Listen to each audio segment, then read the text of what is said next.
இப்போ வந்து அந்த சேர்க்கப்பட்ட கூட்டம் அப்படின்னா கரெக்ட், அது எத்தனை மணிக்கு அவங்க இங்கேருந்து கிளம்பினாங்க, எத்தனை மணிக்கு பர்மிஷன் வாங்கினாங்க, பட் எத்தனை மணிக்கு கூட்டம், எத்தனை மணிக்கு வரணும்னு புஷி ஆனந்தோ இல்லை அவங்க கட்சி தலைமையிலோ சொன்னாங்க, இதெல்லாம் பெரிய லிஸ்ட் இருக்குது. ஸோ அவ்வளோ நேரம் அந்த கூட்டம் அங்கே இருந்திருக்கின்றது அப்படின்னும் போதே வந்து ரைட்டு, நாம யாரு, ஒரு பெரிய ஹீரோ, நமக்காக அவங்க காத்திருக்கட்டும் அப்படின்ற ஒரு மனநிலைமை தான் நன்றாகவே தெரிகின்றது. மற்றபடி நமக்காக அவ்வளோ பேர் காத்துட்டு இருப்பாங்களே, நம்ம முன்னாடி போனோமே. இப்போ சிபிஐ அலுவலகத்துக்கு போறதுக்கு வந்து முத நாளே போயிட்டு தங்கினாருன்னு சொன்னாங்க. சிபிஐயோட உங்களை நம்பி வந்த மக்கள் முக்கியம் இல்லையா?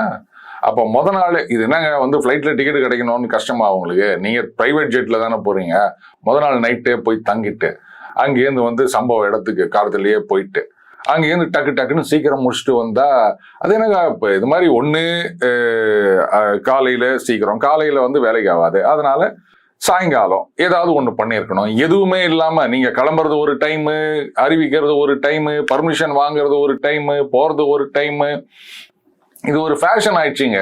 அதாவது எந்த அளவுக்கு வந்து தலைவர் லேட் ஆகிறாரோ அந்த அளவுக்கு வந்து அவர் கெத்து அப்படின்ற மாதிரி ஆயிப்போச்சு. அவரை நம்பி வர மக்களை இவங்க வந்து அசிங்கப்படுத்துறாங்க அப்படின்னு தான் நான் சொல்லுவேன்.